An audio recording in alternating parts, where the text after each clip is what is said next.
నమస్కారం, జీనియస్ కు స్వాగతం. నేను మీ నాయుడు. ఈరోజు వార్తల్లో విశేషాలు. పరిపాలనలో తిరిగిలేని దక్షత ఉన్న నాయకుడిగా సమాఖ్యాంధ్రలోనూ నవ్యాంధ్రలోనూ నిరూపించుకొని తిరుగులేని విజయాలకు సారథిగా నిలిచారని, ప్రజాభిమానాన్ని పొందారని రాష్ట్ర వ్యవసాయ శాఖ మంత్రి కింజరాపు అచ్చెన్నాయుడు కితాబిచ్చారు. ఉమ్మడి ఆంధ్రప్రదేశ్కు ఆయన సారథిగా ఉంటూ ఆ రోజు హైటెక్ సిటీ నిర్మాణానికి ఎంతో కృషి చేసి ఎంతో కళలకు అండగా నిలిచారని, కళల సాకారానికి కృషి చేశారని, ఇవాళ అదే స్థాయిలో అమరావతి నిర్మాణానికి తన శక్తి వంచన లేకుండా శ్రమిస్తున్నారని అన్నారు. పాలనపై పట్టు, సాంకేతిక అంశాలపై గొప్పనైన అవగాహన, అధ్యయనం, వీటితో పాటు అందరినీ కలుపుకొని వెళ్లే నాయకత్వం ఆయన్ను గొప్ప నాయకుడిగా మలిచాయని ప్రశంసించారు. ముఖ్యంగా సంక్షోభాల సమయంలో అవకాశాలు సృష్టించడం ఆయనకే సాధ్యమని అన్నారు. రాక్షస పాలన అంతమొందించి కూటమి సారథిగా గొప్పనైన పాలన అందిస్తూ విజన్ 2047 సాధకుడిగా నిరంతరం శ్రమించడం ఆయన నిబద్ధతకు తార్కాణం అని అన్నారు. తెలుగుదేశం అధినేతగా కార్యకర్తల కోసం నిరంతరం వారి బాగు కోసం పనిచేయడమే కాదు, వారి ఉన్నతికి వెనుకంజ వేయని నైజం ఆయన సొంతమని అన్నారు. ఏ రోజు కార్యకర్తలను కానీ నాయకులను కానీ ఒక్క మాట కూడా అనకుండా అందరినీ ఏకతాటిపై నిలిచి తెలుగువారి ఆత్మ గౌరవాన్ని చాటే క్రమంలో, విజయాలు సాధించే క్రమంలో రాష్ట్ర ముఖ్యమంత్రి చంద్రబాబు నాయుడు అపర చాణిక్యుడు అని పేరు తెచ్చుకున్నారని ప్రశంసించారు. తమ కింజరాపు కుటుంబానికి పెద్ద దిక్కుగా నిలిచి నాటి నుంచి నేటి వరకు అనేక సందర్భాలలో ఒడిదుడుకులలో తమకు అండగా నిలిచి దివంగత నేత కింజరాపు ఎర్రవనాయుడు నుంచి తన వరకు పదవులు ఇచ్చి గౌరవించారని, బడుగుల ఆత్మ బంధువు ఆయనని, తనతో పాటే తన అన్న కుమారుడు కింజరాపు రామ్మోహన్ నాయుడును సైతం పుత్రవాత్సల్యంతో ఆదరించి అభిమానించి కేంద్ర పౌర విమానయాన శాఖ పదవి అందుకునే విధంగా చేశారని, ముఖ్యంగా ఉత్తరాంధ్ర అభివృద్ధికి ఆయన ఎన్నో ప్రణాళికలు అమలులో ఉన్నాయని ప్రశంసిస్తూ గౌరవ ముఖ్యమంత్రి నారా చంద్రబాబు నాయుడికి మరోసారి గౌరవ రాష్ట్ర వ్యవసాయ శాఖ మంత్రి కింజరాపు అచ్చెన్నాయుడు పుట్టినరోజు శుభాకాంక్షలు తెలిపారు. విశ్వ వేదికపై ఆంధ్రప్రదేశ్ కీర్తి పతాకాను ఎగరవేసిన విజనరీ నేత, నిరంతర శ్రామికులు, తెలుగు జాతి గౌరవాన్ని ప్రపంచ వ్యాప్తంగా చాటి చెప్పిన మహోన్నత వ్యక్తి ముఖ్యమంత్రి చంద్రబాబు నాయుడు అని కేంద్ర పౌర విమానయాన శాఖ మంత్రి కింజరాపు రామ్మోహన్ నాయుడు పేర్కొన్నారు. ఆదివారం శ్రీకాకుళం జిల్లా టీడీపీ కార్యాలయంలో టీడీపీ అధినేత చంద్రబాబు నాయుడు 75వ జన్మదినోత్సవాలు ఘనంగా నిర్వహించారు. ఈ కార్యక్రమానికి ముఖ్య అతిథిగా హాజరైన కేంద్ర మంత్రి రామ్మోహన్ నాయుడు మీడియాతో మాట్లాడుతూ, గడిచిన 5 ఏళ్లు వైఎస్ఆర్సీపీ పాలనలో అస్తవ్యస్తమైన పాలనా వ్యవస్థను సరైన గాడిలో పెట్టేందుకు ముఖ్యమంత్రి చంద్రబాబు నాయుడు అలిపెరగని బాటసారిలా పనిచేస్తున్నారని, 75 ఏళ్ల వయసులో 4 దశాబ్దాల పాటు రాజకీయాల్లో ఉంటూ 15 ఏళ్లు సీఎంగా, 15 ఏళ్లు ప్రతిపక్ష నేతగా పనిచేసి రాష్ట్ర సర్వతోముఖాభివృద్ధికి కృషి చేసిన మహోన్నత నేతగా కొనియాడారు. కేంద్రంలో ప్రధానమంత్రి నరేంద్ర మోడీ సారథ్యంలో అమలు చేస్తున్న వికసిత భారత్ సంకల్పంలో భాగంగా వికసిత ఆంధ్రప్రదేశ్ స్థాపనకు నడుము కట్టి ముందుకు సాగుతున్నారని, హైదరాబాద్ తరహాలో అమరావతి రూపుదిద్దుకుంటుందని అన్నారు. తెలుగు రాష్ట్రాల అభివృద్ధికి బాటలు వేసే నాయకుల్లో చంద్రబాబు నాయుడు నంబర్ 1లో ఉంటారని రామ్మోహన్ నాయుడు కొనియాడారు. పరిపాలనకు సాంకేతికను జోడించి పారదర్శక పాలన సాగిస్తూ బడుగు బలహీన వర్గాలకు కొండంత అండగా నిలిచే చంద్రబాబు నాయుడు నేటి తరం యువతకు, నేతలకు ఒక దిక్చూచు అని చెప్పవచ్చు. రాష్ట్ర ప్రగతికి సోపానాలుగా నిలిచే పోలవరం ప్రాజెక్టు పూర్తి చేయటం, విశ్వ వేదికపై అమరావతి రాజధాని ఉండే విధంగా చర్యలు తీసుకోవడం, రాష్ట్రాన్ని దేశంలో నెంబర్ 1 స్థానంలో నిలపడం చంద్రబాబు నాయుడు ముందు ఉన్న ప్రధాన అజెండా అని అన్నారు. శ్రీకాకుళం జిల్లా టీడీపీ అధ్యక్షుడు కలమట వెంకటరమణ సారథ్యంలో జరిగిన ఈ జన్మదిన వేడుకల్లో శ్రీకాకుళం ఎమ్మెల్యే గొండి శంకర్, టీడీపీ నేతలు పాల్గొన్నారు. ముందుగా కేంద్ర మంత్రి రామ్మోహన్ నాయుడు చంద్రబాబు నాయుడు జన్మదినం సందర్భంగా కేక్ కట్ చేసి కార్యకర్తల అందరికీ మిఠాయిలు పంచిపెట్టారు. అనంతరం నిరుపేదలకు పండ్లు, నూతన వస్త్రాలు దానం చేశారు. శ్రీకాకుళం జిల్లా అంతటా ముఖ్యమంత్రి చంద్రబాబు నాయుడు జన్మదిన వేడుకలు ఎంతో కోలాహలంగా జరిగాయి. ఈ 75 సంవత్సరాల వయసులో కూడా ఏ రకంగా ఆయన కష్టపడుతున్నారో, రాత్రి పగలు అనుకుంటా రాష్ట్రం గురించి, రాష్ట్ర భవిష్యత్తు గురించి, రాష్ట్ర ప్రజల గురించి ఎటువంటి నిర్ణయాలు తీసుకొని ముందుకు నడిపిస్తున్నారో మనం అందరం కూడా చూస్తూనే ఉన్నాం. సుమారు 40 సంవత్సరాలకు పైగా ఉన్నటువంటి రాజకీయ చరిత్ర భారతదేశంలో ఏ నాయకుడికి కూడా ఈరోజు లేదు. ఒకప్పుడు రాష్ట్రపతులు నిర్ణయించేవారు, ప్రధానమంత్రులు నిర్ణయించేవారు, దేశంలో మంచి సంస్కరణలను తీసుకొని రావడానికి అద్భుతమైనటువంటి నిర్ణయాలు తీసుకొని ప్రోత్సహించి ముందుకు నడిపించేవారు. అలాగే నేటి భారతదేశంలో కూడా కేంద్ర ప్రభుత్వానికి, నరేంద్ర మోదీ గారికి వెన్నంటే ఉంటూ భారతదేశం ఈరోజు అభివృద్ధి చెందడానికి, వికసిత భారతదేశానికి, అలాగే ఆంధ్రప్రదేశ్లో స్వర్ణాంధ్రప్రదేశ్ సృష్టించడానికి అద్భుతమైనటువంటి నిర్ణయాలతో ముందుకు నడిపిస్తున్నారు. ఈరోజు తెలుగు ప్రజలందరూ కూడా ఆయన మీద నమ్మకం పెట్టుకొని మొన్న ఎన్నికల్లో కూడా రికార్డు మెజారిటీ మనం సాధించామనంటే, కూటమి ప్రభుత్వానికి ఆశీర్వదించారనంటే చంద్రబాబు నాయుడు గారి మీద ఉన్నటువంటి నమ్మకం అనేది కూడా బలంగా మనం తెలియజేసుకోవాలి. ఏ రకంగా గతంలో ఆంధ్రప్రదేశ్ రాష్ట్రంలో హైదరాబాద్ నగరం కానీ, ఐటీ రెవల్యూషన్ కానీ, రోడ్స్ కానీ, ఎయిర్పోర్ట్స్ కానీ, వీటన్నిటి మీద కూడా ఒక పెద్ద రిఫార్మ్స్ తీసుకొని వచ్చి ఎలా అభివృద్ధి చేశారో అదే రకంగా ఈరోజు ఆంధ్రప్రదేశ్లో ఆ రకంగా ముందుకు నడిపించాలని ప్రజల తాలూకా ఆశల్ని ఈరోజు నెరవేరుస్తూ వాటిని నిజం చేస్తూ మన భారతదేశంలో ఆంధ్రప్రదేశ్ రాష్ట్రం టాప్ 5లో ఉండాలన్న ఆసక్తితో ఈరోజు ఎంతో కృషి చేస్తున్నారు. ప్రపంచంలో ఎక్కడ తెలుగు వాళ్ళు ఉన్నా సరే అందరికీ ఒక భరోసా నారా చంద్రబాబు నాయుడు గారు. గొప్ప ప్రజా పాలనాధ్యక్షుడు ముఖ్యమంత్రి నారా చంద్రబాబు నాయుడు అని కేంద్ర పౌర విమానయాన శాఖ మంత్రి కింజరాపు రామ్మోహన్ నాయుడు అన్నారు. నారా చంద్రబాబు నాయుడు 75వ వసంతంలోకి అడుగెడుతున్న సందర్భంగా 80 అడుగుల రోడ్డులోని టీడీపీ జిల్లా కార్యాలయంలో జిల్లా పార్టీ అధ్యక్షులు శ్రీ కలమటి వెంకటరమణ అధ్యక్షతన ఆదివారం పుట్టినరోజు వేడుకలను అంగరంగ వైభవంగా నిర్వహించారు. ఈ సందర్భంగా రామ్మోహన్ నాయుడు శ్రీకాకుళం ఎమ్మెల్యే గొండి శంకర్ మాట్లాడుతూ, భారత రాజకీయ చరిత్రకు వన్నె తెచ్చిన పాలనతో, సమసమాజ మానవత్వపు భావనలతో, వెనకడుగు వేయిన పోరాట పట్టుమితో, సాధించే వరకు విరామం ప్రకటించిన కార్యదక్షతతో కోట్లాది మందికి స్ఫూర్తినిచ్చే అధినేత తెలుగు వెలుగు నారా చంద్రబాబు నాయుడు అని కొనియాడారు. 75వ వసంతంలోకి అడుగుపెడుతున్న ఆయన రాజకీయ ప్రస్థానం ఒక సుదీర్ఘ గాథ అని కొనియాడారు. 4 దశాబ్దాలకు పైగా రాజకీయాల కొనసాగుతూ ఎన్నో ఒడిదుడుకులను ఎదుర్కొంటూ తనదైన ముద్ర వేశారని అన్నారు. ఆయన రాజకీయ చతురత, పరిపాలన దక్షత, ప్రజలను మెప్పించే వాక్చాతుర్యం ఆయనను ఒక ప్రత్యేక నాయకుడిగా నిలిపాయని పేర్కొన్నారు. చంద్రబాబు నాయుడు ముఖ్యమంత్రిగా ఉన్న సమయంలో ఆంధ్రప్రదేశ్ అభివృద్ధికి ఎంతో కృషి చేశారన్నారు. ముఖ్యంగా హైదరాబాద్ను హైటెక్ హబ్గా మార్చడంలో ఆయన కీలక పాత్ర పోషించారని పేర్కొన్నారు. సైబరాబాద్ నిర్మాణం, హైటెక్ సిటీ స్థాపన ఆయన విజన్కు నిదర్శనాలని అన్నారు. ఆయన పరిపాలన విధానాలు, సంస్కరణలు ఎన్నో రాష్ట్రాలకు ఆదర్శంగా నిలిచాయని చెప్పారు. చంద్రబాబు నాయుడు రాజకీయ జీవితంలో ఎన్నో విజయాలు సాధించారన్నారు. ఆంధ్రప్రదేశ్ రాష్ట్ర జలవనరుల శాఖ మంత్రి నిమ్మల రామానాయుడు రేపు శ్రీకాకుళం జిల్లాలో పర్యటించనున్నారు. ఈ పర్యటనలో భాగంగా మంత్రి జిల్లాలోని ముఖ్యమైన నీటిపారుదల ప్రాజెక్టులను సందర్శించి వాటి పురోగతిని సమీక్షిస్తారు. అలాగే సంబంధిత శాఖల అధికారులతో సమావేశాలు నిర్వహించి ప్రాజెక్టుల అమలులో ఉన్న సమస్యలను తెలుసుకొని వాటి పరిష్కారానికి తగిన చర్యలు తీసుకుంటారు. మంత్రి 21వ తేదీ ఉదయం రాజమండ్రి నుండి శ్రీకాకుళం చేరుకొని వంశధార ఎడమ కాలువ మరియు హిరమండలం రిజర్వాయర్ పనులను తనిఖీ చేస్తారు. అనంతరం జిల్లా పరిషత్ కార్యాలయంలో అధికారులతో సమీక్షా సమావేశం నిర్వహిస్తారు. మధ్యాహ్నం మీడియా ప్రతినిధులతో మాట్లాడిన తర్వాత విజయనగరంకు బయలుదేరుతారు. ఆంధ్రప్రదేశ్ ముఖ్యమంత్రి వర్యులు తెలుగుదేశం పార్టీ జాతీయ అధ్యక్షులు నారా చంద్రబాబు నాయుడు జన్మదినం సందర్భంగా ఎమ్మెల్యే బొగ్గు రమణమూర్తి ఆధ్వర్యంలో ఘనంగా వేడుకలు నిర్వహించారు. ముందుగా నరసన్నపేట పట్టణంలో గల శ్రీ వెంకటేశ్వర స్వామి ఆలయంలో చంద్రబాబు నాయుడు ఆరోగ్యంగా ఉండి ఆంధ్రప్రదేశ్ రాష్ట్రాన్ని అభివృద్ధి పదంలో ముందుకు నడిపించే శక్తి బాబుకి ఇవ్వాలని కోరుతూ పూజలు చేశారు. అనంతరం తీర్థ ప్రసాదాలు స్వీకరించి పార్టీ కార్యాలయంలో ఏర్పాటు చేసిన జన్మదిన వేడుకల్లో పాల్గొని కేక్ కట్ చేశారు. నియోజకవర్గ పార్టీ కుటుంబ సభ్యులు ప్రజల తరపున చంద్రబాబుకు శుభాకాంక్షలు తెలిపారు. చంద్రబాబు నాయుడు మరియు తెలుగుదేశం పార్టీతో తమకు ఉన్న అనుభవాలను పార్టీ శ్రేణులతో కలిపి పంచుకున్నారు. ఈ కార్యక్రమంలో మండల పార్టీ అధ్యక్షులు, వివిధ హోదాలో ఉన్న సభ్యులు, కార్యకర్తలు, అభిమానులు పెద్ద ఎత్తున పాల్గొన్నారు. ఆంధ్రప్రదేశ్ ముఖ్యమంత్రి వర్యులు తెలుగుదేశం పార్టీ జాతీయ అధ్యక్షులు నారా చంద్రబాబు నాయుడు జన్మదినం సందర్భంగా ఎమ్మెల్యే మామిడి గోవిందరావు ఆధ్వర్యంలో ఘనంగా వేడుకలు నిర్వహించడం జరిగింది.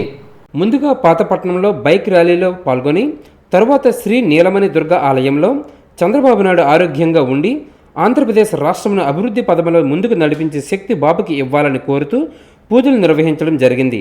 అనంతరం తీర్థ ప్రసాదాలు స్వీకరించి పార్టీ కార్యాలయంలో ఏర్పాటు చేసిన జన్మదిన వేడుకల్లో పాల్గొని కేక్ కట్ చేసి నియోజకవర్గ పార్టీ కుటుంబ సభ్యులు ప్రజల తరపున బాబుకి శుభాకాంక్షలు తెలిపారు. ఉమ్మడి శ్రీకాకుళం జిల్లా రాజాం నియోజకవర్గంలో చంద్రబాబు నాయుడు 75వ పుట్టినరోజు వేడుకలు ఘనంగా నిర్వహించారు. ఎమ్మెల్యే కొండ్రు మురళీమోహన్ ఆధ్వర్యంలో కేక్ కట్ చేసి పలు సేవా కార్యక్రమాలు నిర్వహించారు. అనంతరం కొండ్రు మురళీమోహన్ మాట్లాడుతూ దేశంలోనే 45 సంవత్సరాల రాజకీయ నాయకుడిగా అనేక సేవలు అందించారని కొనియాడారు. ఈ కార్యక్రమంలో పెద్ద ఎత్తున కార్యకర్తలు, నాయకులు పాల్గొన్నారు. 24 వసంతాలు పూర్తి చేసుకుని 75 వసంతాలు అడుగు పెడుతున్న మా నాయకుడు మన ముఖ్యమంత్రి చంద్రబాబు నాయుడు గారికి జన్మదిన శుభాకాంక్షలు. చంద్రబాబు నాయుడు గారు ఇంకా మంచి పదవులు అధిరోహించాలని, ఇంకా ఈ రాష్ట్రానికి ఈ దేశానికి సేవ చేయాలని మరి ప్రజల తరపున కోరుతున్నాను. చంద్రబాబు నాయుడు గారు ఆయన జీవితం ఒక ఆదర్శప్రాయం. చంద్రబాబు నాయుడు గారు నిగర్వి, అలాగే చంద్రబాబు నాయుడు గారు ఒక బైబిలోగ్రఫీ, ఒక డిక్షనరీ.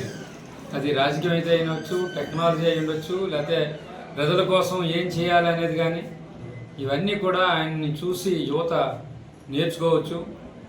ఈ దేశంలో కానీ మరి ప్రపంచంలోనే ఇంత హయ్యెస్ట్ ఎక్స్పీరియన్స్ 40 సంవత్సరాలుగా ప్రజా జీవితంలో ఎమ్మెల్యేలుగా, అలాగే అపోజిషన్ లీడర్గా, ముఖ్యమంత్రిగా మరి 45 ఇయర్స్ 40 సంవత్సరాలు చేసిన ఘనత ఈ దేశంలో ఏ రాజకీయ నాయకుడికి లేదు.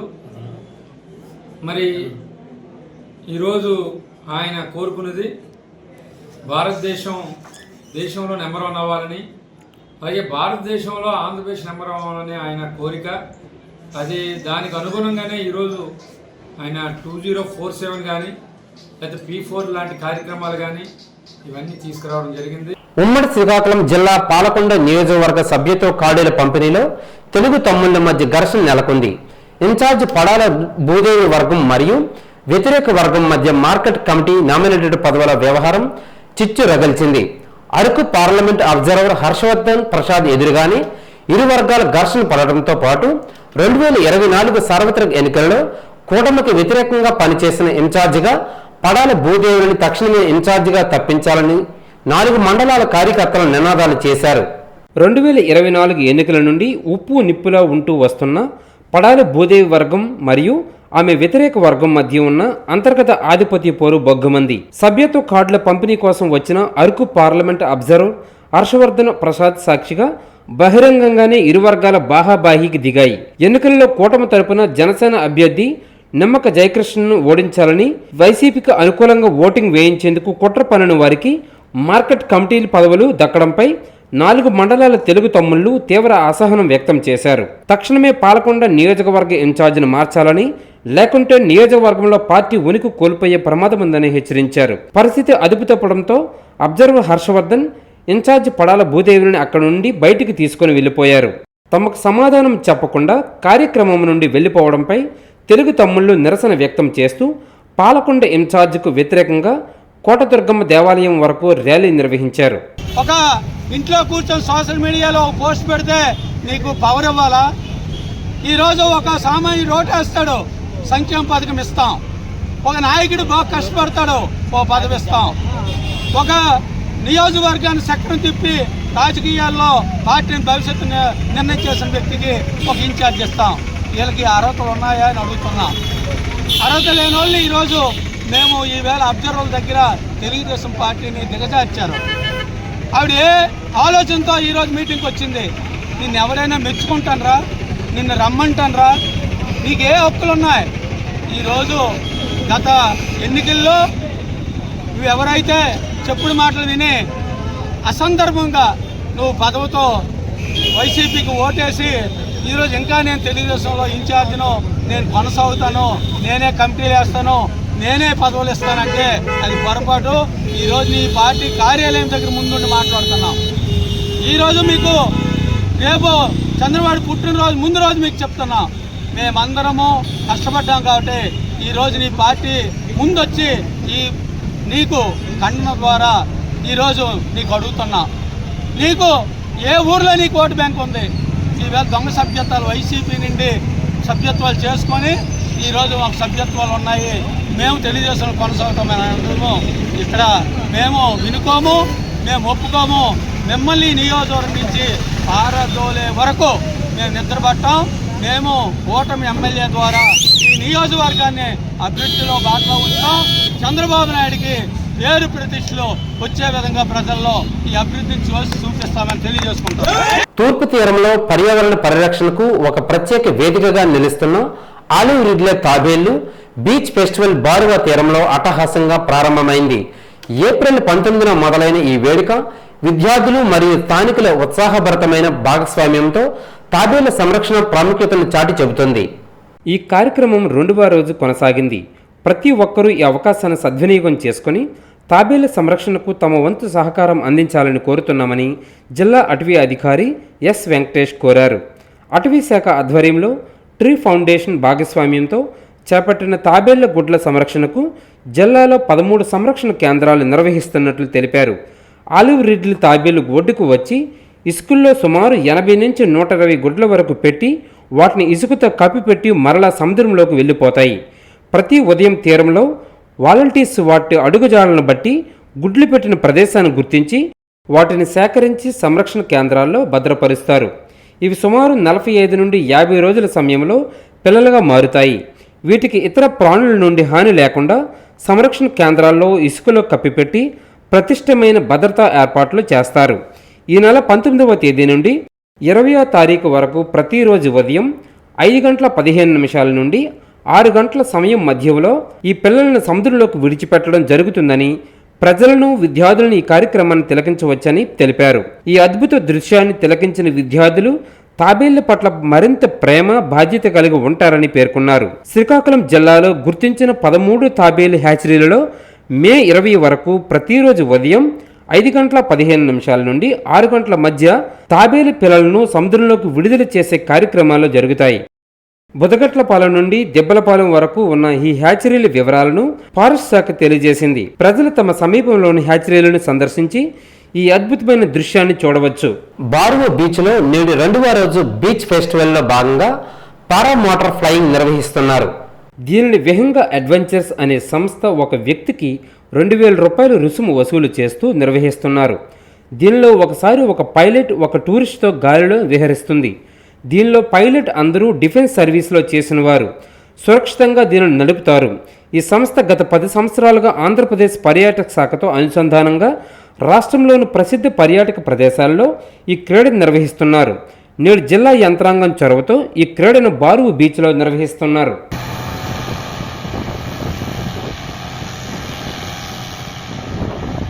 క్రికెట్ గ్రౌండ్లలో ఆ యువకులకు పరిచయం ఏర్పడింది. ఓవైపు ఆడుతూనే మరోవైపు అక్రమంగా డబ్బులు ఎలా సంపాదించాలో ఆలోచించారు.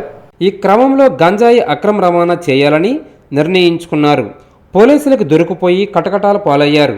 కాశీబుగ్గ డీఎస్పీ వెంకట అప్పారావు, సిఐ సూర్యనారాయణ తెలిపిన వివరాల ప్రకారం ఒడిశా రాష్ట్రం గజపతి జిల్లా తండిగూడ, తాళ్లబంద గ్రామాలకు చెందిన తఫాన్ బెబరత, మాననత్ సింగ్ ఇరుగు పొరుగు గ్రామాల యువకులు తరచూ క్రికెట్ గ్రౌండ్లలో కలుసుకునేవారు. 10 కేజీల గంజాయిని హైదరాబాద్కు తరలిస్తే 10,000 రూపాయలు వస్తుందని ఒప్పందం కుదరడంతో ఇద్దరూ పలాసలోని రైలు నిలయానికి వచ్చారు. బైక్స్పై అనుమానాస్పదంగా కనిపించడంతో పోలీసులు పట్టుకున్నారు. వారి వద్ద 10 కేజీల 39 గ్రాముల గంజాయి, సెల్ ఫోన్ స్వాధీనం చేసుకుని అరెస్ట్ చేసి రిమాండ్కు తరలించారు. అనుమాన పరిస్థితుల్లో అరెస్ట్ చేయడం జరిగింది. తపన్ బబర్తా అన్న మనాలిత సింగ్ గణపతి డిస్ట్రిక్ట్కి సంబంధించిన ఒరిస్సా స్టేట్ వాళ్ళు వీళ్ళిద్దరిని సోదా చేయగా 10.39 కేజీస్ ఒక బ్యాగ్లో గంజాని వసపరుచుకోవడం జరిగింది. వీళ్ళిద్దరూ ఒక హీరో హోండా మోటార్ సైకిల్ పైన ఒక మొబైల్ వచ్చి వాళ్ళ పొజిషన్లో ఒక మొబైల్ కూడా ఉంది. వీరి విచారించగా వీరిద్దరూ కూడా తపన్ బబర్తా అండ్ మనంతా సింగ్ అనే వారిద్దరూ కూడా ఒరిస్సాకి దగ్గర గ్రామాలు చెందినవారు. వీరిద్దరూ కూడా క్రికెట్ బెట్టింగ్ అవి ఆడి వాళ్ళ డబ్బుని పోగొట్టుకొని డబ్బులు అప్పుల పాలయ్యారు. ఒక వ్యక్తి వారి దగ్గర గ్రామంలో ఉన్న ఒక వ్యక్తి పరిచయం అయ్యి మీరు ఈ గంజాని హైదరాబాదు చెన్నై తీసుకొని వెళ్ళి నేను చెప్పినట్టు మీరు చేస్తే మీకు కేజీకి 10,000 చొప్పున ఇస్తాను, ట్రిప్కి 10,000 చొప్పున ఇస్తానని చెప్పేసి ఆయన చెప్పడంతో వీళ్ళకున్న అప్పులు తీర్చుకోవాలనే ఉద్దేశంతో వీరు ఈ సోర్స్ అంటే ఎవరైతే గంజాని ట్రాన్స్పోర్ట్ చేయాలనుకుంటున్నారో ఆయన వీళ్ళిద్దరినీ తీసుకొని పర్లాకిండ వరకు తీసుకొని వచ్చి అక్కడి నుంచి మన కాశీబుగ్గ రైల్వే స్టేషన్కి వెళ్ళమని బండి ఇచ్చి పంపించాడు. వీళ్ళిద్దరినీ కూడా అరెస్ట్ చేయడం జరిగింది. రాష్ట్రంలో ఎస్సీ రిజర్వేషన్ను ఏబీసీలు వర్గీకరణ చేయడానికి కేబినెట్ ఆమోదం తెలిపినందుకు టీడీపీ ఎస్సీ సెల్ విభాగం రాష్ట్ర ప్రధాన కార్యదర్శి సవలాపురపు వెంకటరమణ మాదిగ హర్షం వ్యక్తం చేశారు. ఈ సందర్భంగా మీడియాతో మాట్లాడుతూ ముఖ్యమంత్రి నారా చంద్రబాబు నాయుడు మంత్రులకు ధన్యవాదాలు తెలుపుతున్నట్టు వివరించారు. వర్గీకరణతో ఎస్సీలలో ఉన్న ఉపకులాల వారికి అన్ని విధాలుగా న్యాయం జరుగుతుందని ఆయన ఆశాభావం వ్యక్తం చేశారు. పార్లమెంట్ అమెండ్మెంట్ పెట్టి ఎస్సీ వర్గీకరణ చేసుకోమని చెప్పేసి ఏదైతే రాసిచ్చిందో అది ఇంప్లిమెంట్ చేయడానికి మనసు రాలేదని సందర్భంగా మనం గుర్తు చేస్తాను. అదేవిధంగా ఆ తర్వాత మళ్ళీ ఆ తర్వాత కార్యక్రమాల్లో జరుగుతున్నప్పుడు నిరంతర ప్రక్రియ కింద నిత్యం పోరాటాలు ఉన్నప్పుడు మేము భావించాం, ఏదైనా ఓటనే వజ్రాయుధంతో మన తలరాత్రులు మార్చుకోవచ్చని ఏకైక లక్ష్యంతో ఆ రోజు 2024 ఎన్నికలకి చాలా విపరీతమైన పోరాటం చేసాం. ఆ పోరాటంలో అంటే చంద్రబాబు నాయుడు గారు కూడా మేము ఒకవేళ అధికారంలోకి వస్తే ఎస్సీ వర్గీకరణ చేస్తానని చెప్పేసి మేనిఫెస్టోలో పెట్టడం జరిగింది. ఆయన మాట ఇచ్చిన మాటకి ఆయన అభివృద్ధి సంక్షేమ కార్యక్రమాలు అందరికీ సమానంగా ప్రతిపాదిగా ఇస్తాడని నమ్మకంతో ఆ రోజు చేసిన కార్యక్రమం వల్ల ఈరోజు సెంట్రల్ గవర్నమెంట్ స్టేట్ గవర్నమెంట్లో టీడీపీ ఉన్నది. అలాగే ఆ తాలూకా సుప్రీంకోర్టులో 7 ధర్మాసన తాలూకా జడ్జీలు కూడా ఒక తీర్పు ఇచ్చారు. 6 మీరు మీ పరిధిలో మీ తాలూకా రాష్ట్రాల్లో ఎస్సీలు అసమానతలు ఉన్నాయి, వాళ్ళకి ఉద్యోగ అవకాశాల్లో తేడాలు వస్తున్నాయి కనుక మీ వంతు మీరు ప్రయత్నం చేసుకొని మీరు ఆ కార్యక్రమాలని ఇన్వాల్వ్ చేసి ఎస్సీ వర్గీకరణకి ముందరికెళ్ళమని ఆ రోజు తీర్పు ఇవ్వడం జరిగిందని సందర్భంగా గుర్తిస్తున్నాం. అంటే ఒక పక్క జడ్జిలు కూడాను అంటే కోర్టు కూడాను ఈ ప్రజా ఉద్యమానికి ఈ రాజకీయ నిర్ణయాలకి అందులో తప్పులు జరిగాయన్న ఆలోచనతోనే వాళ్ళు వచ్చేమో సరిచేయడానికి ప్రయత్నం చేశారు. దాన్ని బేస్ చేసుకొని ఇక్కడ చంద్రబాబు నాయుడు గారి ఆధ్వర్యంలో ఎస్సీ వర్గీకరణ, అక్కడ రేవంత్ రెడ్డి ఆధ్వర్యంలో తెలంగాణలో ఎస్సీ వర్గీకరణ జరిగిందని సందర్భంగా గుర్తిస్తున్నాం.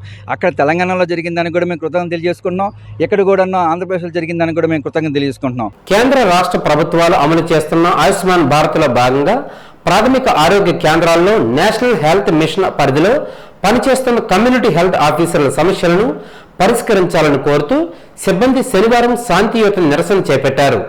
శ్రీకాకుళం నగరం డిఎంఎన్హెచ్ఓ కార్యాలయం ఎదుట సంఘ జిల్లా అధ్యక్షురాలు ఉషా ఆధ్వర్యంలో ఆరోగ్య కేంద్రాల్లో కాంట్రాక్టు విధానంలో పనిచేస్తున్న 573 మంది ఈ నిరసనలో పాల్గొన్నారు. నియామకాలు జరిగి 6 ఏళ్లు గడుస్తున్నా తమ న్యాయపరమైన డిమాండ్లను పరిష్కరించడం లేదని ఆవేదన వ్యక్తం చేశారు. ఇప్పటికైనా ఉద్యోగాలను క్రమబద్ధీకరించాలని కోరారు. ఇన్సెంటివ్తో పాటు ఏటా 5% ఇంక్రిమెంట్లు మంజూరు చేయాలని డిమాండ్ చేశారు. చాలా నమ్మకంతో ఉన్నాం. ఇన్ని రోజులు కూడా ఇక్కడ కూడా మాకు ఎటువంటి సమాధానం లేకపోయేసరికి మేము చాలా నిరాశతో ఈ శాంతియుత నిరసనలు అనేది కొనసాగిస్తున్నామండి.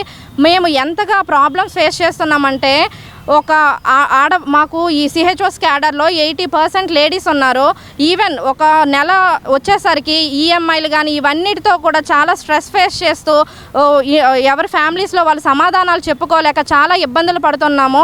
సో అందుకు ఈ నిరసన అనేది కొనసాగిస్తున్నాం. మా ప్రధానమైన డిమాండ్స్ ఏం కాదు, గత 6 సంవత్సరాలుగా ఎవరైతే మేము ఈ సిహెచ్ఓస్గా ఏ వర్క్ ప్రతి వర్క్ ఈ గ్రౌండ్ లెవెల్లో పిహెచ్సిస్ లెవెల్లో ఏ ఒక క్యాడర్ లేకపోయినా అక్కడ సబ్స్టిట్యూట్ సిహెచ్ఓ ఇప్పుడున్న సిచ్యువేషన్లో ఏ ఒక ప్రోగ్రామ్ స్టార్ట్ అయినా ఖచ్చితంగా ఎమ్మెల్యేహెచ్పి సిహెచ్ఓ అంటున్నారు. అలాంటిది మేము చేసే పని కావాలి. మరి మా ఫ్యామిలీస్ మా పిల్లల భవిష్యత్తు కోసం మేము ఎంత పోరాటం చేస్తున్నాం, మాకు న్యాయం జరగకపోతే ఎలా?